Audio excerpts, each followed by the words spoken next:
Hello, you're watching News Mongolia on MNB World, and I'm your host, Jargalma Dufshinjargal. Our top stories for today. Cabinet unveils National Wealth Fund expansion. 7.4 billion Mongolian Tugrux loans to be disbursed for 37 small and medium-sized enterprises projects. The Institute of Veterinary Medicine in Mongolia now has a biosecurity laboratory. For the news, stay tuned.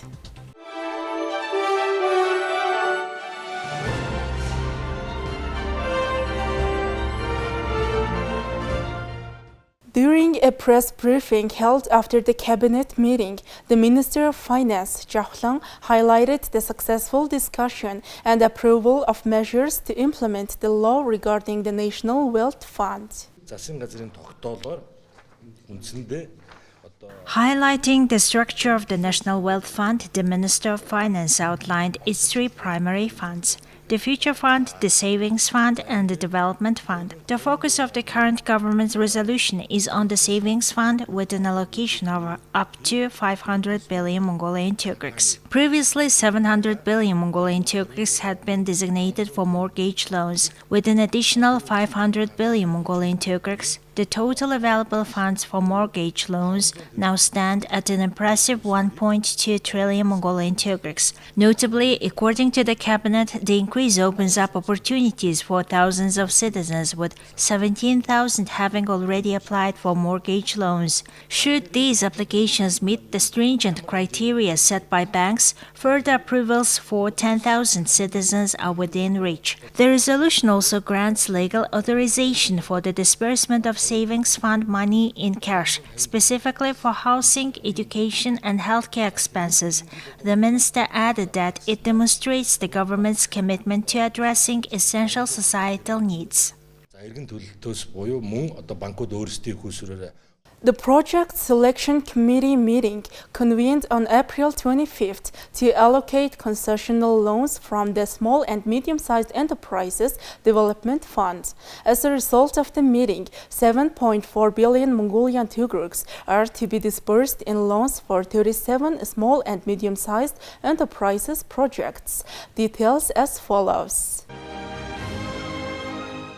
Ulaanbaatar City has submitted a total of 247 projects amounting to 46 billion Mongolian Tugrux in loan requests, adhering to the guidelines outlined in the procedures for granting concessional loans, selection, lending, repayment, and monitoring from the Small and Medium Enterprises Development Fund.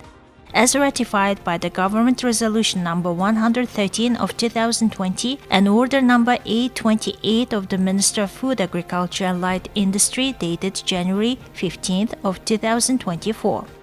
During the final selection process, 46 enterprises sought loans totaling 9.5 billion Mongolian Tugrux for their projects. Following deliberations by the Project Selection Committee, 7.4 billion Mongolian Tugrux in loans will be disbursed to 37 projects across various sectors as disclosed by the Department of Small and Medium Enterprises. These sectors include leather products manufacturing, cosmetics production, pastry production, meat and byproducts processing, wooden products manufacturing, sewing and knitting products factories, dairy products processing, waste recycling, baby food manufacturing, and so on. The allocated 7.4 billion Mongolian Tugrux in loans will support the development of 37 small and medium enterprises projects. The Veterinary Science Department in Mongolia has inaugurated its first ever Biosecurity Level 3 laboratory. This milestone has paved the way for an advanced level of research aiming at detecting highly infectious diseases, zoonotic diseases, and extremely dangerous microorganisms. This equipment can detect and thoroughly study highly dangerous microorganisms responsible for severely infectious diseases in animals. This capability enables research to be done and tests for diagnosing diseases and developing preventive vaccines. Currently, Mongolia has only one such device. This device proved to be crucial during the COVID-19 pandemic. A state-of-the-art laboratory equipped with advanced technology systems ensures the safety of all employees, researchers, doctors, and specialists. Additionally, an effective infection control system has been implemented to prevent the spread of infectious diseases. Level 3 and 4 laboratories were necessary for studying the origin of the COVID-19 virus. From now on, these facilities will greatly support collaboration between human and veterinary medical institutions in Mongolia, enabling them to collectively study extremely dangerous microorganisms. The Biosecurity Level 3 laboratory was constructed through a 300 million yen grant from the Japan International Cooperation Agency and the Japan Health Research and Development Agency. Mongolia conducts research on bovine tuberculosis and glanders disease and made a request to the Japanese government for the necessary equipment to continue this research. By doing so, we are creating opportunities for scientists studying these diseases to conduct and expand their research within a healthy and safe environment. This laboratory is equipped with a safety cabinet, hazardous waste disposal unit, a laboratory refrigerator, and other essential tools. These facilities enable researchers to work safely and effectively in preventing infectious diseases. This laboratory is a part of the joint Science and Technology Research Partnership for Sustainable Development project involving Mongolian and Japanese scientists. I am optimistic that these devices will contribute to advancement in the study of infectious diseases affecting animals in Mongolia, benefiting researchers and the broader scientific community. In recent years, scientists at the Institute of Veterinary Medicine in Mongolia have broadened their research focus to include glanders disease and bovine tuberculosis. Establishing this laboratory marks a significant step forward in advancing disease diagnosis and the development of preventive vaccines. Thank you for staying with us. Now let's take a look at currency exchange rates provided by Mongol Bank.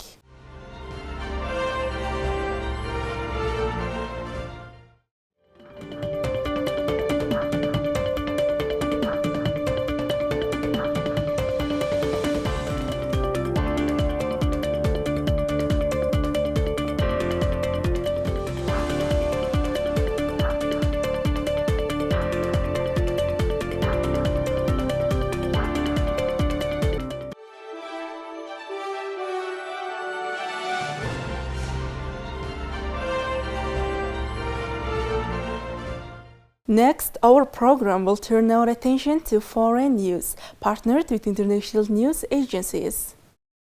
U.S. Secretary of State Antony Blinken met hostage demonstrators outside the Kempinski Hotel in Tel Aviv before he left for Jerusalem on Wednesday. Blinken was meeting with Israeli leaders on Wednesday in his push for a ceasefire deal between Israel and Hamas, saying the time is now for an agreement that would free hostages and bring a pause in the nearly 7 months of war in Gaza. He has said Hamas would bear the blame for any failure to get a deal off the ground. Blinken is on his 7th visit to the region since the war erupted in October in his bid to secure what's been an elusive deal between Israel and Hamas that could avert an Israeli incursion into the southern Gaza city of Rafah, where hundreds of thousands of Palestinians are sheltering. The current round of talks appears to be serious, but the sides remain far apart on one key issue: whether the war should end as part of an emerging deal. China's Shenzhou-17 spacecraft returned to Earth Tuesday, carrying 3 astronauts who have completed a 6-month mission aboard the country's orbiting space station. The 3, Tang Hengbo, Tan Shengji, and Jiang Xinlin, landed at the Dongfeng site in North China's Inner Mongolia Autonomous Region in the Gobi Desert shortly before 6 p.m. It was Tang Hengbo's second re-entry to Earth after completing his mission to the Tiangong space station. It comes roughly 4 days after the Shenzhou-18 mission docked with the station with the 3-member replacement crew on board. China built its own space station after being excluded from the International Space Station largely because of U.S. concerns over the Chinese military's total control of the space program amid the sharpening competition in technology between the two geopolitical rivals. This year, the Chinese station is slated for 2 cargo spacecraft missions and 2 manned spaceflight missions. China's ambitious space program aims to put astronauts on the moon by 2030, as well as bring back samples from Mars around the same year and launch 3 lunar probe missions over the next 4 years. The new crew is made up of Commander Ye Guangfu, a veteran astronaut who took part in Shenzhou 13 mission in 2021, and fighter pilots Li Kong and Li Guangsu, who are spaceflight rookies. They will spend about 6 months on the 3 models of the space station, the Tiangong, which can accommodate up to 6 astronauts at a time. During their stay, they will conduct scientific tests, install space debris protection equipment, carry out payload experiments, and beam science classes to students on Earth. China has also said that it eventually plans to offer access to its space station to foreign astronauts and space tourists. With the ISS nearing the end of its useful life, China could in future remain the only country or corporation to maintain a crewed station on orbit. China conducted its first crewed space mission in 2003, becoming the 3rd country after the former Soviet Union and the US to put a person into space using its own resources. Tiangong was launched in 2021 and completed 18 months later. The U.S. space program is believed to still hold a significant edge over Chinese due to its spending, supply chains, and capabilities. However, China has broken out in some areas, bringing samples back from the lunar surface for the first time in decades and landing a rover on the less explored far side of the moon. The U.S. aims to put a crew back on the lunar surface by the end of 2025 as part of a renewed commitment to crewed missions added by private sector players such as SpaceX and Blue Origin. President Volodymyr Zelensky on Wednesday said Ukraine was working on multiple new security agreements with its allies, including one with the United States. Zelensky didn't give specific details, but said the 7 agreements included cooperation in the fields of defense, finance, and politics.